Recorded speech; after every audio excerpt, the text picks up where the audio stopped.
Hello everyone. आज के class में हम लोग मेटल्स एंड नॉन मेटल्स, धातु और अधातु का 10वां क्लास पढ़ेंगे। इस क्लास के अंदर आज हम लोग द्विक सहसंयोजक बंधन, डबल कोवैलेंट बॉन्ड, त्रिक सहसंयोजक बंधन, ट्रिपल कोवैलेंट बॉन्ड को पढ़ेंगे। इसके बाद सहसंयोजक यौगिकों की विशेषताओं के विषय में पढ़ेंगे और सहसंयोजक यौगिक और वैद्युत संयोजक यौगिकों में अंतर पढ़ेंगे और इससे जुड़ी तमाम जानकारियां विस्तार पूर्वक हम लोग लेंगे। वीडियो के अंत तक बने रहिए। आइए देखेंगे आज का जो पहला टॉपिक है, पहला प्रश्न है कि द्विक सहसंयोजक बंधन, डबल कोवैलेंट बॉन्ड क्या है, किसे कहते हैं। तो संयोग करने वाले दोनों परमाणुओं के दो दो इलेक्ट्रॉनों के साझा के फलस्वरूप बने सहसंयोजक बंधन को क्या कहते हैं? द्विक सहसंयोजक बंधन कहते हैं।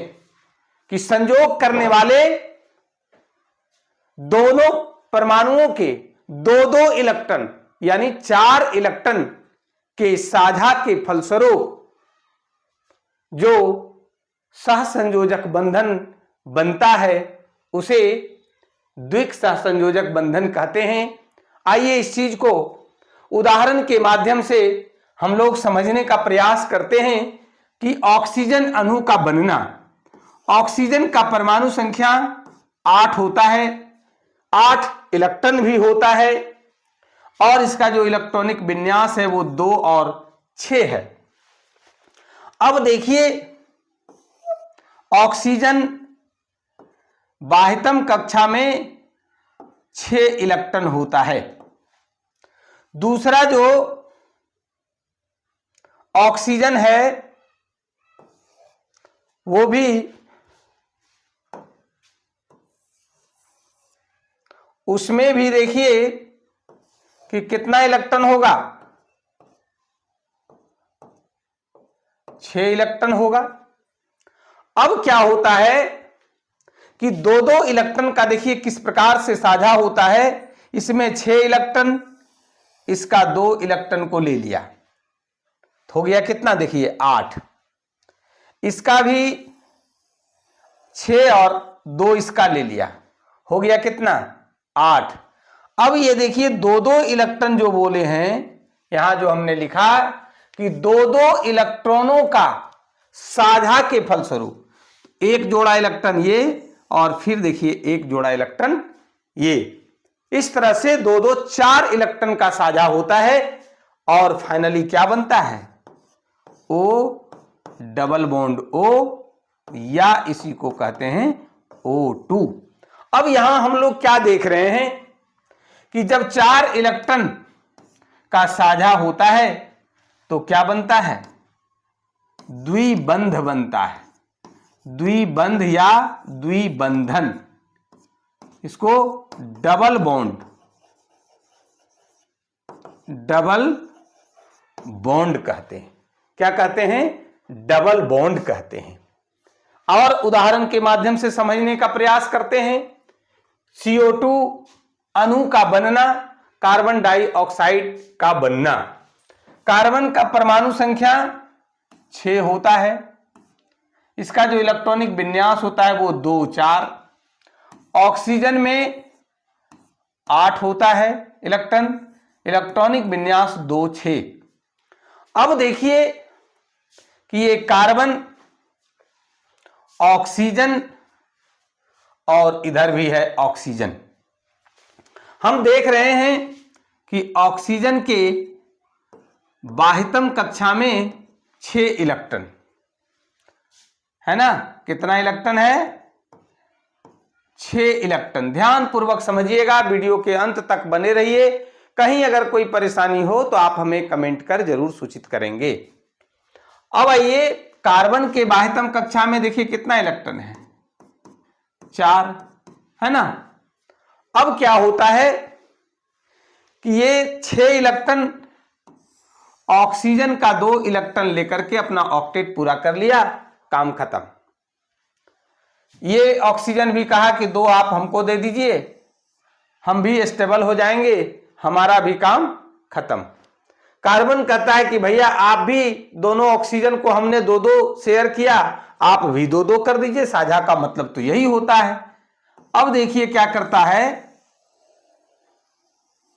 कार्बन का भी 8 हो गया, 2 2 4 2 6 और फिर 2 8।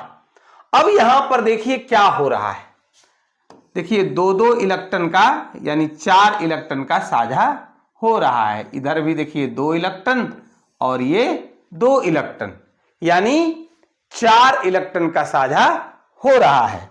इसको हम लोग इस तरह से लिखेंगे कि O double bond C double bond O। जो हुआ वो हमने लिखा। O 4 इलेक्ट्रॉन का, देखिए ऑक्सीजन के बाद 4 इलेक्ट्रॉन का साझा हो रहा है, डबल बॉन्ड, फिर कार्बन है, फिर 4 इलेक्ट्रॉन का साझा हो रहा है, फिर ऑक्सीजन है। इसी को हम लोग CO2 लिखते हैं। इस तरह से कार्बन डाइऑक्साइड अणु का फॉर्मेशन होता है, अणु बनता है।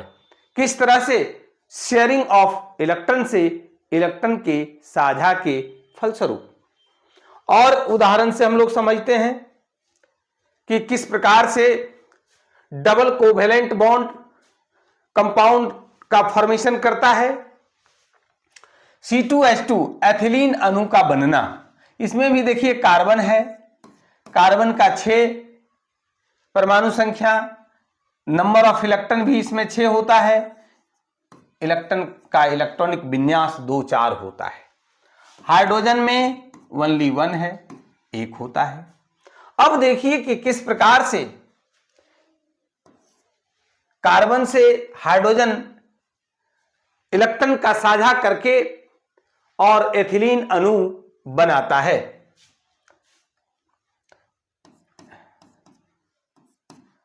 चार इलेक्ट्रॉन, हाइड्रोजन के पास 1 है, हाइड्रोजन के पास 1 है ना, देख रहे हैं।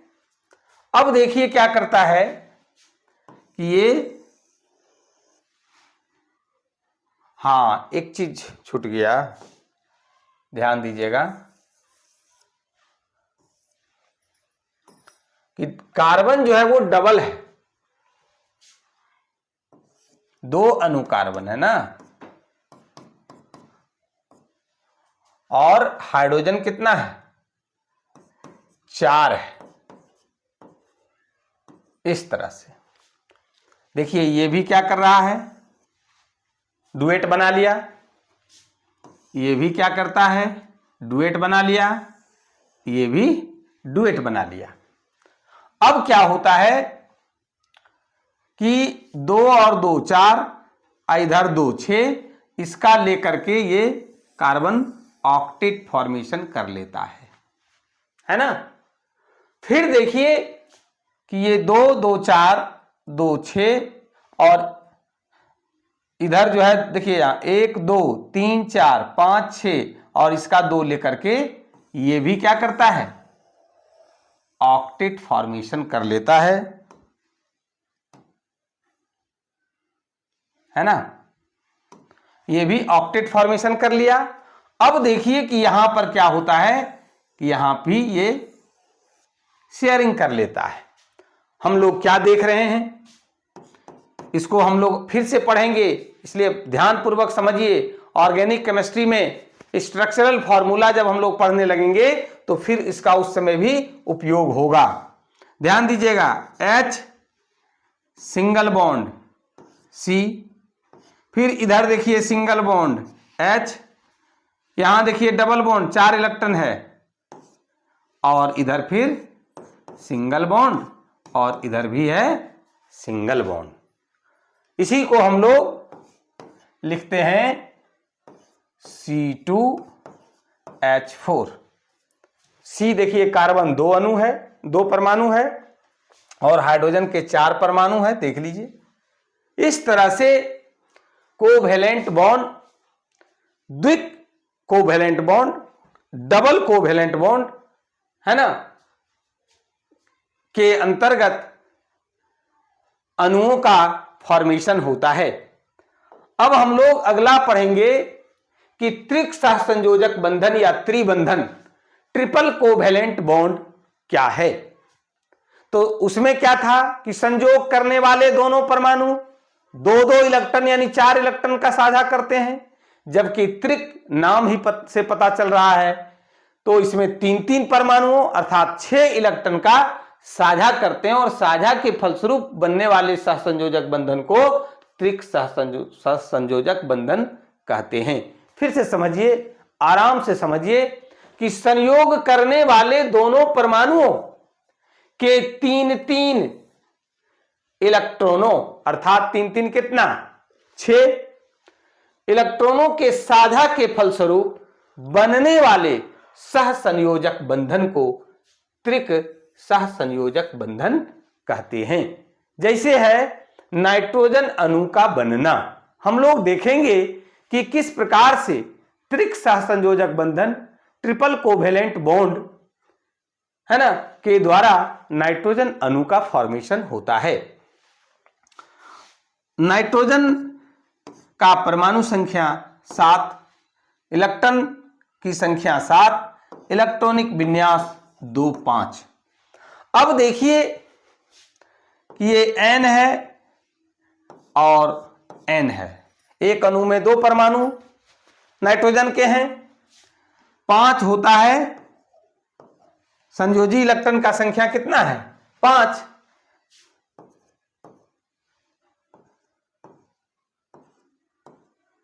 है ना। अब देखिए क्या करता है, 5 है ही, 3 ले लिया, इससे कितना हो गया, ऑक्टेट फॉर्मेशन हो गया। ये भी क्या किया, 3 लेकर के 5 इसके पास था, ऑक्टेट फॉर्मेशन कर लिया। अब जो देखिए ये 3-3 6 इलेक्ट्रॉन है, 3 जोड़ा जो है देखिए इस तरह से, है ना, 3 जोड़ा इलेक्ट्रॉन यानी 6 इलेक्ट्रॉन आपस में शेयर करता है, साझा करता है, और N ट्रिपल बॉन्ड, है ना, N बनता है, या इसी को बोलते हैं N2, है ना। अब जरा सा इसके बारे में चर्चा कर लेते हैं कि ये ट्रिपल बॉन्ड है, इसको क्या बोलते हैं, त्रिबंध या त्रिबंधन, है ना, ट्रिपल बॉन्ड क्या कहते हैं, ट्रिपल बॉन्ड कहते हैं। त्रिबंधन में 3 बॉन्ड, ये था एकल बंध, ये हुआ डबल बॉन्ड, ये हुआ सिंगल बॉन्ड, है ना, सिंगल बॉन्ड, और ये डबल बॉन्ड हुआ, है ना। इसमें 2 इलेक्ट्रॉन शेयर होता है, साझा होता है, इसमें 4 इलेक्ट्रॉन साझा होता है, और इसमें 6 इलेक्ट्रॉन साझा होता है।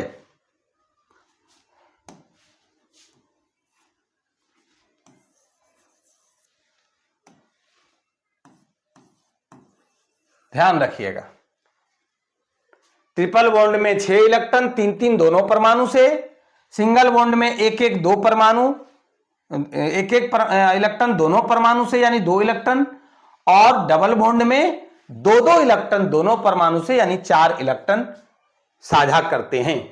अब आइए हम लोग देखते हैं कि एसिटिलीन अणु किस प्रकार से बनता है, जिसका सूत्र C2H2 होता है। कार्बन 6, इलेक्ट्रॉनिक विन्यास 2-4, हाइड्रोजन का 1, पायतम कक्षा में 4, है ना, तो 1 2 3, इधर भी देखिए 1 2 3, एक इलेक्ट्रॉन इधर है, एक इलेक्ट्रॉन इधर है, 4 इलेक्ट्रॉन हो गया। अब हाइड्रोजन देखिए, इसका है 1 इलेक्ट्रॉन और इधर भी हाइड्रोजन है, इसका 1 इलेक्ट्रॉन। सबसे पहले ये क्या करता है, एक एक लेकर के डुएट बना लिया, द्वियक बना करके अस्थिर हो गया। ये क्या करता है, ये भी वही काम करता है, एक एक इलेक्ट्रॉन 2 इलेक्ट्रॉन का साझा कर लिया, सिंगल बॉन्ड फॉर्मेशन कर लिया, डुएट बना लिया और स्थिर हो गया। अब रही बात कार्बन का, कार्बन को कितना चाहिए, 3, एक 4 और एक 5 है, 3 इसका ले लिया, क्या बना लिया, ऑक्टेट बना के ये भी स्थिर हो गया। ये कार्बन कह रहा है कि भैया आप भी हमको 3 दे दीजिए ना, हम भी क्या करेंगे, ऑक्टेट फॉर्मेशन कर लेंगे, कर लिया। अब यहां देखिए कि 3 इलेक्ट्रॉन क्या किया, शेयर किया, यानी 6 इलेक्ट्रॉन, ये क्या बनाएगा, ट्रिपल बॉन्ड बना लेगा ऊपर वाला, है ना। अब देखिए इसको कि किस तरह से ये बनाता है, H यहां पर देख रहे हैं सिंगल बॉन्ड बना C, इसमें देखिए ट्रिपल बॉन्ड बन गया, चूंकि 6 इलेक्ट्रॉन शेयर किया और 1 इलेक्ट्रॉन ये सिंगल बॉन्ड इधर बना। इसी को हम लोग क्या लिखते हैं, C2H2, यानी एसिटिलीन अणु का फॉर्मेशन इस प्रकार से त्रिक सहसंयोजक बंधन ट्रिपल कोवेलेंट बॉन्ड के द्वारा फॉर्मेशन होता है।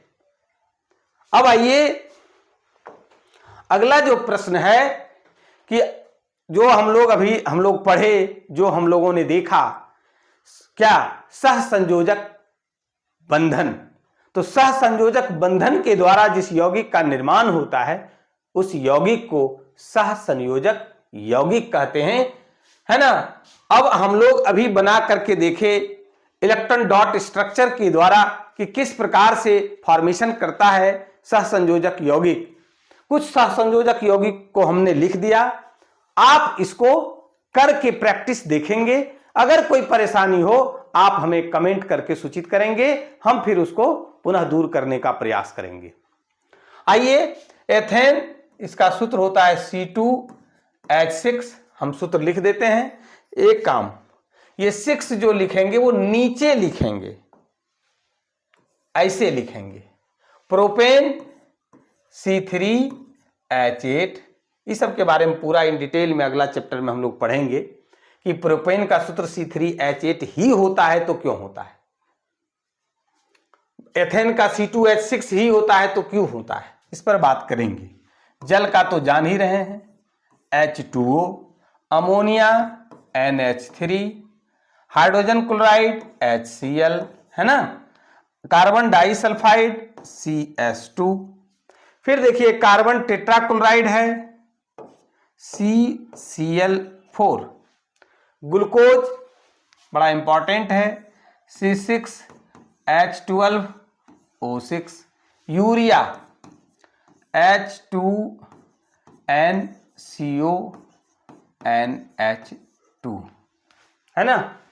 तो आप ये सब कंपाउंड का जो कोवेलेंट कंपाउंड है, इसका इलेक्ट्रॉन डॉट स्ट्रक्चर जो अभी हम लोग पढ़ रहे थे, इसको बना करके आप प्रयास करेंगे, कोई भी परीक्षा में पूछ सकता है। अब आइए कि सहसंयोजक यौगिकों की विशेषताएं क्या क्या है।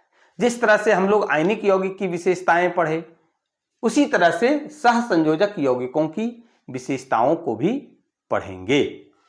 सहसंयोजक यौगिकों की विशेषताएं निम्नलिखित हैं। पहला है कि सहसंयोजक यौगिक प्रायः क्या होता है, वाष्पशील द्रव या गैस होते हैं। किस फॉर्म में होता है, तो द्रव जो वाष्पशील है या फिर गैसी फॉर्म में होते हैं। दूसरा है कि सहसंयोजक यौगिकों के द्रवनांक और क्वथनांक क्या होता है, प्रायः निम्न होता है। उसमें हम लोग क्या देखे थे, उच्च होता है आयनिक यौगिक में, और इसमें निम्न होता है। अगला है कि सहसंयोजक यौगिक जल में प्रायः अविलेय होते हैं, जल में यह नहीं घुलता है, जबकि कार्बनिक विलायकों में, है ना, कार्बनिक विलायकों में क्या होता है, विलय होता है, घुल जाता है। अंतिम जो है चौथा पॉइंट कि सहसंयोजक यौगिक विद्युत के कुचालक होते हैं। हम लोगों ने क्या देखा कि आयनिक यौगिक विद्युत के सुचालक होते हैं, जबकि सहसंयोजक यौगिक, है ना, विद्युत के कुचालक होते हैं। अब है कि हम लोग वैद्युत संयोजक यौगिक की विशेषता को पढ़ा, आयनिक यौगिक के विशेषताओं को भी पढ़ा। उन दोनों विशेषताओं को अगर हमको रिलेट कर देंगे तो दोनों यौगिकों में अंतर क्या है ये समझ में आ जाएगा, जिसे हम एक प्रश्न के माध्यम से समझाने का प्रयास किए हैं। चूंकि ये बहुत इंपॉर्टेंट क्वेश्चन है, VVI है, वेरी वेरी इंपॉर्टेंट, इसलिए इसको भी हम लोग देख ही लेंगे। तो वैद्युत संयोजक यौगिक और सहसंयोजक यौगिक में अंतर स्पष्ट करें। आप लिखेंगे कि वैद्युत संयोजक यौगिक और सहसंयोजक यौगिक में निम्नलिखित अंतर हैं।